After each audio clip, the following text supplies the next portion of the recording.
Yeah, I'm dead naming Kanye. My apologies. I've actually struggled with whether to respect him and call him Ye. Oh, Kanye is not trans. He transcends any label though. I don't know what you call this. Hold on. He may very well have mental illness. That is no excuse. And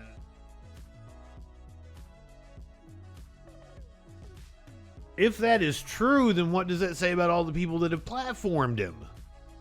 That they are exploiting somebody with mental illness in order to get clicks, get ratings, promote Nazism. I don't know what the end game is. And don't get me wrong, I've had a lot of Kanye related content over the last couple of weeks, but it's been mocking him and mocking Nazis. It's fine and dandy, but like somebody in his family needs to step up and get him some help then and get him out of the spotlight. Parading him around and him going on Gavin McInnis this afternoon or this morning. Well, you say fell into the QAnon brain melt, but once again, Garfunkel and Oates had this bit from 12 years ago. Who said it, Kanye or a Nazi? 13 years ago. 13 years ago.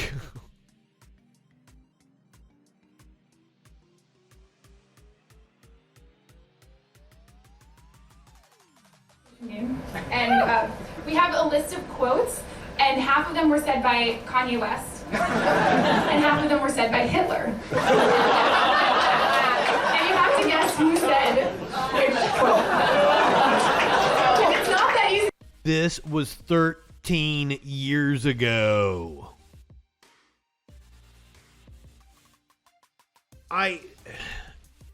I would assume that Kanye is just surrounded by yes people that refuse to tell him no.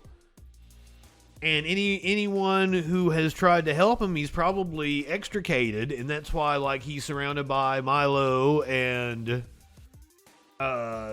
Nick Fuentes. Like he doesn't have any real friends. He went and sought out people that were going to conform to what he was doing. Kikyo, good evening. The game. Professor Q, good evening. Okay. How about I absolutely am getting some mileage out of it. In the streets, he's not thinking of bread and water, but of caviar and champagne. Kanye. Hitler. How about this one? I stand here as a revolutionary. It is as a revolutionary against the revolution. Hitler.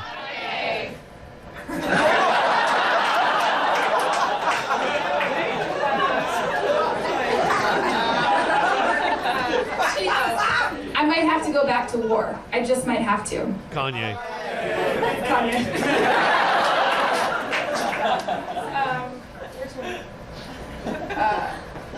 Nothing in life is promised except death. Hitler. It's Kanye. Their quotes are so similar. It's really weird. I realize that my place and position in history is that I will go down as the voice of this generation. Kanye. Decade, that I will be the loudest voice. Kanye. Oh. Could easily be Hitler. You're right. Who says I am not under the special protection of God? Hitler. Kanye. Oh shit. Okay. There's one more. I could design something for Obama to go to the club in. Kanye. That's good. I knew it.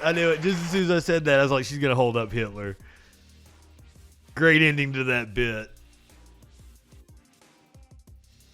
Well, I guess since that's where we're at in the show, we're gonna have to go to Kanye. Oh, where did I put it? So what did he say today that was absurd and outrageous? He told Gavin McInnis that the Jewish people should forgive Hitler. West said the rules of country will be based on the Bible in an interview with Gavin McInnis and Nick Fuentes.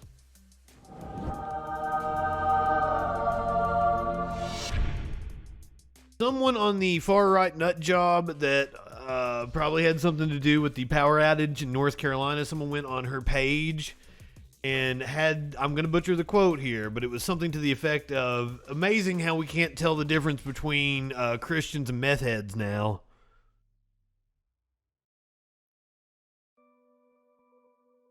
Less than a week after Kanye West praised Adolf Hitler in an interview with conspiracy theorist Alex Jones, West, flanked by white supremacist Nick Fuentes, sat down with Proud Boys founder Gavin McInnis to demand that Jewish people forgive Hitler.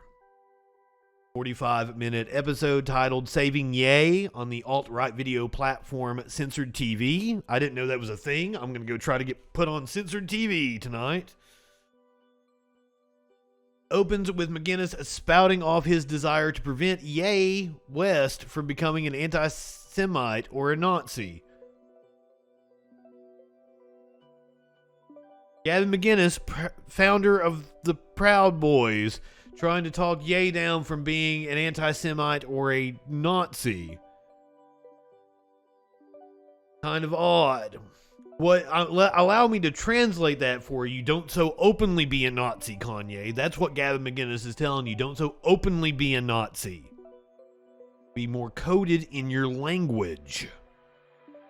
Same breath, McInnis voices his hopes to show West that our problem is liberal elites of all races, and proceeds to name two black leaders, Kamala Harris and Barack Obama, as a major problem. McInnis, the co-founder of Vice, who left the media company in 2008, was banned from Twitter, Facebook, and Instagram in 2018 for promoting content related to violent extremist groups and hate speech. His interview with the rapper coincides with the storm of media attention stemming from Yeezy's fashion show in October, in which West displayed a White Lives Matter shirt. West, whose face is covered with a mask, begins by boasting that the backlash from his previous interview has been awesome for a presidential campaign. Before blaming Jewish people for Hitler's reputation and comparing abortion to genocide, West also reiterates his claims that Jewish people control the majority of the media, along with banks, along with real estate, along with malls.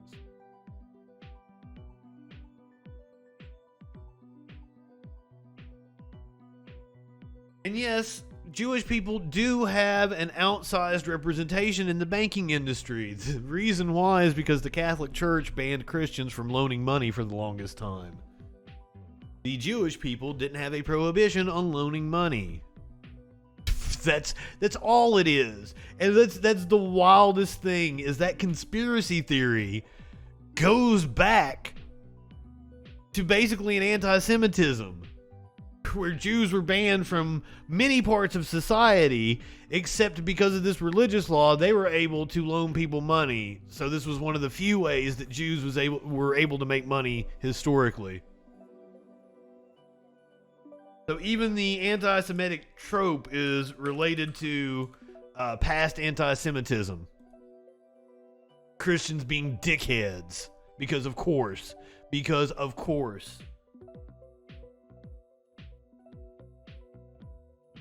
I'm gonna go find a video of it. I'm gonna find Kanye and Gavin here. He's got close to the same outfit on that he had on with Alex Jones. Cicero, good evening. As the Garfunkel and Oates bit illustrates, Kanye didn't have a mind. Pete Davidson couldn't have broke him. That's my answer to that. Okay, here, I'm gonna have an intervention here for you and Nick. It's a Nazi intervention. Yes, there are almost 80 to 90% of Hollywood is Jewish, probably more. There is no way that's true. And also, Gavin McInnis failed in Hollywood. There is such a through line with idiot-ass right-wingers that wanted to make it big in Hollywood and failed spectacularly and then turned to reactionary right-wing content. Media, yeah, I'm going to say like 80% of media is Jewish. But I see the Jews we're talking about in these cases as liberal elites, high IQ people, whites, And when you have, like, they're disproportionately represented in medicine too, because they have high IQs. So the problem isn't these Jews, and most of them are secular Jews, atheists. I don't see Soros as Jewish. So we have these secular, mostly atheist Jewish people with high IQs who dominate fields that tend to require high IQs. They're overrepresented in chess and mathematics too. Oh, buddy, you're hitting on a good point there. That's a salient point, Gavin McInnis. People who tend to be secular and atheists tend to have higher IQs. Smart people tend to be atheists. Educated people tend to be atheists and secular. Weird. So the real issue here, and there is an ethnomasochism, there is some sort of like, let's burn it to the ground. But I think that trait is a white trait, a liberal elite white trait. Oh, not even white per se, a liberal elite trait. Kamala Harris, Barack Obama, they also have these traits. And there's some sort of like lemming DNA in white people where when they reach a certain amount of success, they just want to take it off a cliff. And I don't like when Jews get pulled into that, because when I think of my Orthodox Jewish friends and even my Hasidic friends, apparently Pete's mom is Catholic, but Pete's dad died in 9/11. They're conservative, Trump-supporting, American patriots. And the Jews that are getting lumped in with this sort of ethnomasochistic cultural suicide tend not really to be Jewish. I call them ginos, Jews in name only. It's liberal elite whites you should have a beef with. Yeah, but I lump them all in together. That's what I did. That's good. That's why the tweet said that, Jewish people. Okay. But this trait, blacks are overrepresented in violent crime. But when you meet an individual black person, Ooh, I'm sad this cuts off in a few seconds, because I'd love to hear what Kanye has to say about that. You don't apply that. You start with a fresh slate every time you meet someone. Do you do that with Jews? Sir, you're part of the right wing in this country. You don't think that they talk about black people and violent crime constantly? They have so normalized that talking point that all they have to do is say Chicago, and all the right wingers know what they mean. Have you ever encountered a right winger in a conversation, and they're talking to you and they don't think that they have to prove anything, and they'll just be like, "Oh yeah, Chicago." They're like, "Okay, you said the name of a city. What's your point?" It is that ingrained in them that Chicago means violent crime in the black community. Even though that's not true, by the way. Chicago isn't even in the top 20 cities for homicide. Weird. But it's a trope. It is a trope that the right wing has latched onto. So for you to even say that the right doesn't apply the stereotype of violent crime being associated with the black community is just absurd. It is just absurd. Okay. But this trait, blacks are overrepresented in violent crime. But when you meet an individual black person, you don't apply that. You start with a fresh slate every time you meet someone. You do that. How telling is that he was like, when you meet an individual black person... Is this filmed in Hitler's former bunker? Is this where Hitler committed suicide? But did you guys notice that when you meet an individual black person? But this trait, blacks are overrepresented in violent crime. But when you meet an individual black person, you don't apply that. You start with a fresh slate every time you meet someone. Do you do that with Jews? Nope.